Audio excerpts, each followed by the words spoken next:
Bismillahirrahmanirrahim. Assalamu alaikum, my dear students.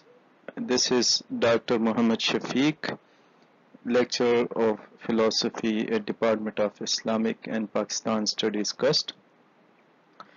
The course I'm teaching you in this semester is called Introduction to Philosophy, and the course code is PHI 102. Today in this lecture we are going to discuss rationalism, and we are going to look into what rationalism means and what is its position in philosophy in general and in epistemology particularly. So let's move on and see.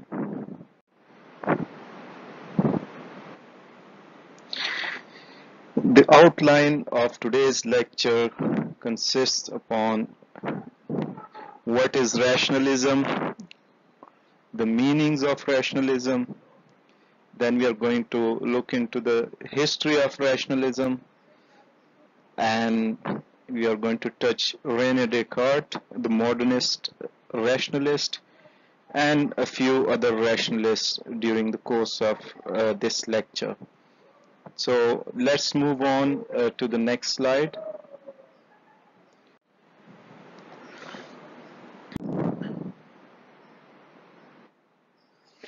So what does rationalism mean basically, or what is rationalism? Simply, rationalism is an epistemological school of thought in epistemology which basically holds reason as the primary source of knowledge, and it holds that abstract reasoning provides certain truths, and there are innate ideas and a priori truths. So rationalism can be defined as such that it is an epistemological position in which reason is said to be the primary source of all knowledge, and reason is considered to be superior to the senses or sense perception. Generally speaking, rationalists believe that abstract reasoning can produce undeniable and absolutely certain truths about nature, existence, and the whole of reality. So, reason being the sole or the primary source of our knowledge, and these truths are called the truths. These truths are called uh, these truths provided by reason are, or these truths are called a priori truths or innate ideas because they are discovered independently of experience or sense perception and without empirical observation or experimentation.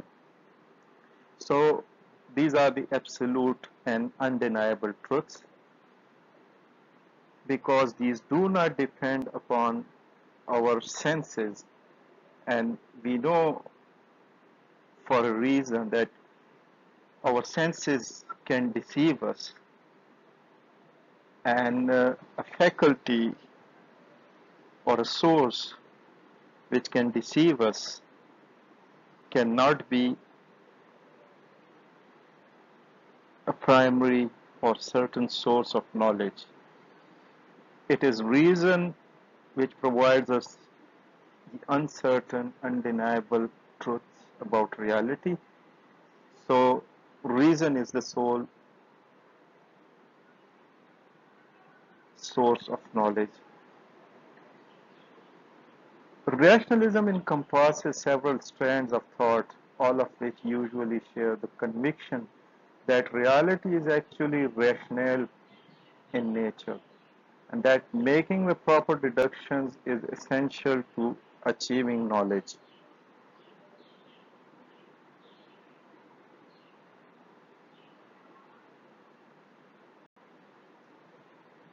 Now let's move on and see what does rationalism literally mean. Rationalism is basically a term derived from Latin word ratio, which means reason or intellect. In that context, rationalism would entail the belief in reason, the full confidence in reason or intellect. So it basically follows that philosophical view of rationalism is considering reason as the chief source of knowledge. And that is why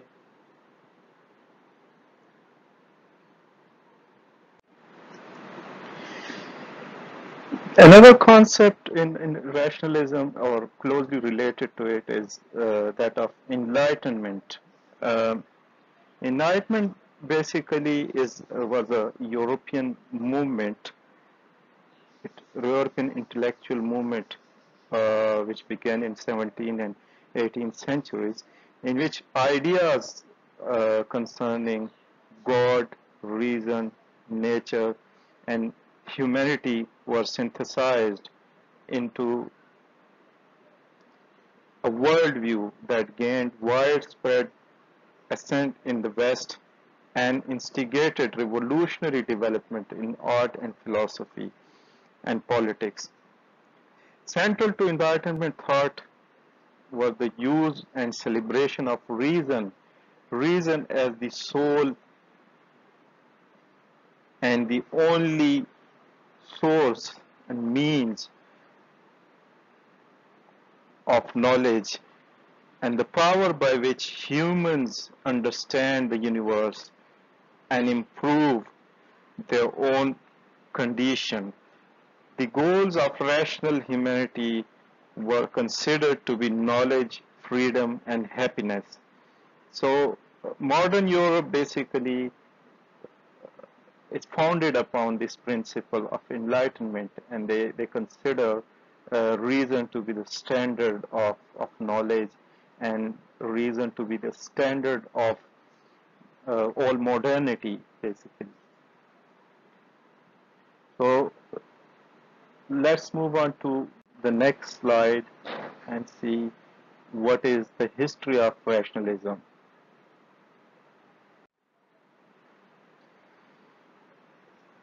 The first Western philosophy to stress upon rationality or rationalist approach was that of Pythagoreans or Pythagoras, a Greek philosopher.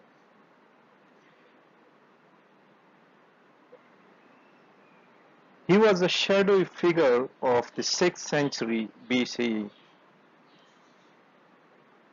Noticing that for a right triangle, a square built on its hypotenuse equals the sum of those on its sides, and that pitches of notes sounded on a lute bear a mathematical relation to the lengths of the strings. Pythagoras basically held that these harmonies reflected the ultimate nature of the reality. He summed up and implied metaphysical rationalism in the words that all is number. And as we know, this number is something not physical, it's not something concrete, it is an idea. Numbers are abstract. So, in order to know this abstract reality, we need to have reason. We need to use our mind. So, mind is the source through which we can gain knowledge. If, and by knowledge, obviously, they meant to know the reality. And for them, reality is number. So, numbers cannot be known through sense perception. In this context, we can say Pythagoras was one of the earliest rationalists in Greek philosophy. Then comes the famous character of Plato. Uh, Plato is considered to be one of the most influential philosophers of all times, along with Aristotle. Mm, As we know, Plato, basically this mm, epistemology is closely related to metaphysics. So if we go back to Platonic metaphysics, we know that he presented the idea of the ideal world. By ideal world, he means that this world is the copy of that idea. It's the copy of that ideal world. So, so if the reality is ideal and it's not physical in nature, then obviously in order to know that reality,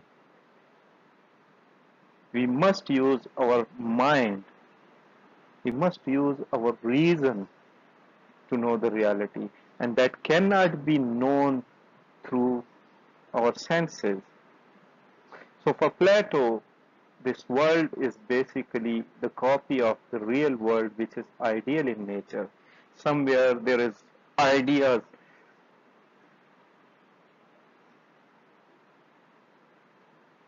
and those ideas basically gave birth to this physical world.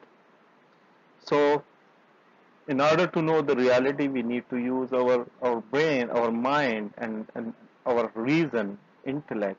And that is how Plato is one of the very strong and very famous proponent of rationalism.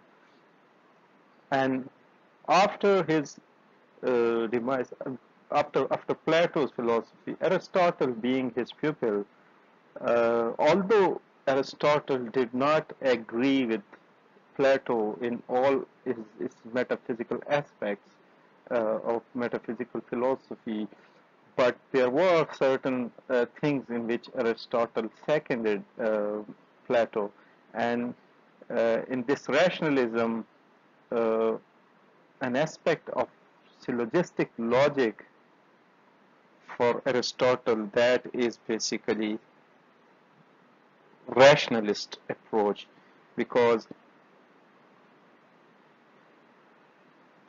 the syllogistic logic can be known through reason or intellect. But nothing comparable in importance to their thought appeared in rationalistic philosophy in next 800 years, though the work of St. Thomas Aquinas. After Aristotle, we'll move on to the next slide and we'll see where are the modern rationalists stand. The more important aspect of rationalism is called modern rationalism. As we saw that in the case of empiricism, the British empiricists hold a central position in empiricist school of thought. Similarly, in rationalism, the modern rationalism holds a strong footing in rationalism as a school of thought. And René Descartes, a French philosopher, is considered to be the father of modernity, and his slogan was, "I think, therefore I am." He tried to prove the existence of self through mind, through thinking. Uh, the first modern philosopher or first modern rationalist was Descartes, and originally he was a mathematician whose ambition was to introduce into the philosophy the rigor and clearness that delighted him in mathematics. He set out the doubt, he started with the doubt in everything in the hope of arriving in end at some inaudible reality. This he read in his famous quote called cogito ergo sum, which started with debito ergo sum, which means I think, I doubt, therefore I am.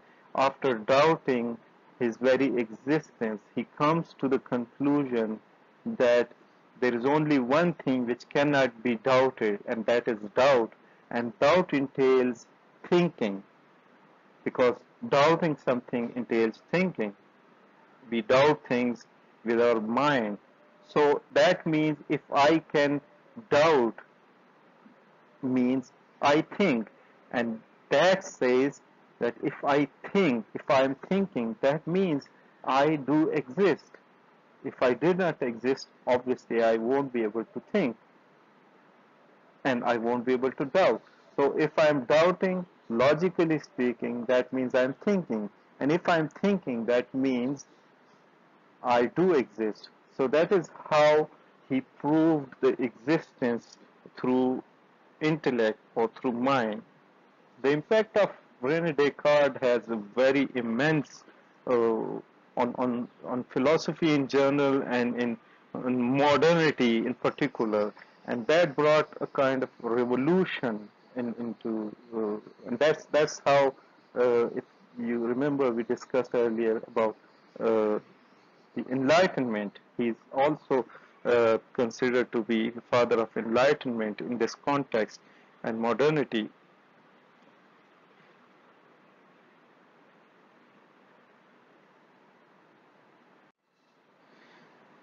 And this was basically Descartes' method, which was also adopted by Baruch Spinoza and uh, another French philosopher, and then Leibniz, a German philosopher, and which later on led to Hegel. But Spinoza and Leibniz agreed with the framework of things that could be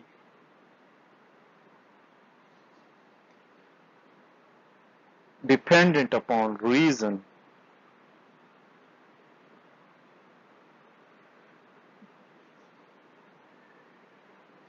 They differed from him, however, from Descartes, however, in their starting points. What was most undeniable to Spinoza was not the existence of his self, but that of the universe, called by him substance. From the idea of substance, and with the aid of a few definitions and axioms, he derived his entire system, which he set forth in his book called Ethics, in a formal fashion patterned after Euclid geometry. Still, for both Spinoza and Leibniz, much in nature remained stubbornly opaque. Leibniz, on the other hand, distinguished necessary truths, those of which the opposite in impossible, as in mathematics, from contingent truths, the opposite of which is possible, such as snow is white, but was this an ultimate distinction?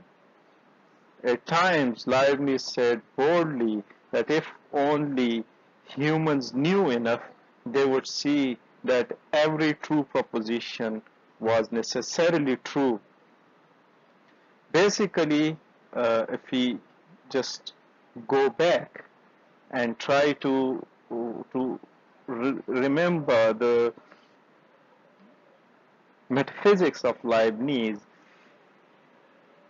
you may recall that Leibniz basically presented the idea that this universe is composed of atoms, which he called monads, and those monads or monads are ideal in nature. They are not physical, they are not some physical substance like atoms. The monad's existence is ideal in nature. So if this universe is composed of monads, which are ideal in nature, again, in order to know these monads, we must use our intellect or our reason, because ideas cannot be known through senses. So as I said earlier, the metaphysics and the epistemology are closely related. All those metaphysicians who believed that this universe is made of idea rather than matter, that those people basically are rationalists in the sense, because you cannot know the ideals by you cannot know the ideas by sense perception. You have to have reason. So after Leibniz, there comes another very famous name, that is Hegel. Hegel is basically, he was also a rationalist, and he believed in absolute idea as the reality of this universe. So in order to know again absolute idea, we must use our reason, and that's how he was a rationalist. But his dialectical idealism, he's also considered to be the father of German idealism. All those German idealists basically acknowledge uh, Hegel as one of the prominent figures in German idealism, and it was Hegel who basically presented the idea of dialectical idealism, which was later on adopted by Marx and converted that into the dialectical materialism. The idea was that of Hegel, but the difference between Hegel and Marx was that of the nature of the reality. And for Hegel, it was ideal, while Marx used it as a matter. But anyway, Hegel was also a very famous rationalist. So then comes another German philosopher, Immanuel Kant. Kant cannot be, strictly speaking, cannot be called a rationalist, pure rationalist.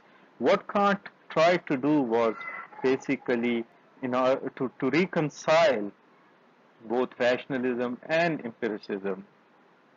And his book, Critique of Pure Reason, was a kind of a groundbreaking work in philosophy.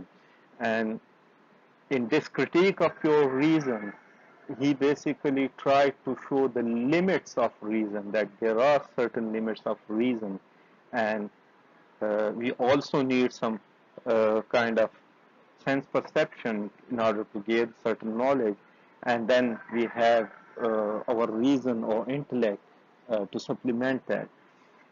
He calls his philosophy as a Copernican revolution in philosophy, because it brought a kind of Copernican revolution in epistemology in particular, because he was the first one who tried to show that there are limitations of human reason. And there are certain things which are beyond reason, and we have to acknowledge these. And that's what they call phenomena and noumena. Phenomena for him, things as they appear to us. He called them phenomena, or the physical appearance. And then he calls there is another aspect of reality which is noumena, and that is things in themselves. So these things in themselves basically are beyond the knowledge of human being. We cannot really know. That is the limitation of our mind. And uh, that's how there are certain religious principles which we can bring into the light as a reality, because reason is not the standard of knowledge. Reason, I, I, I remember the quote of one of the great Sufis who says that reason can take you to the door of the house, but it cannot take you inside the house. That basically means reason can lead us to the reality, but what reality is In fact, that is something beyond the power of reason, and that is intuitive reality. And what is intuition or what is intuitivism, that we are going to see in our next lecture. Uh, these are the couple of websites, Plato, Stanford Encyclopedia of Philosophy, and Britannica. These are very, very important and very comprehensive, very helpful websites you can consult in order to know these basic concepts of philosophy, as well as these couple of books. So if you have any other any questions or any comments, please do let me know, and I'll see you in the next lecture. Till then, take care of yourself, and Allah Hafiz for now.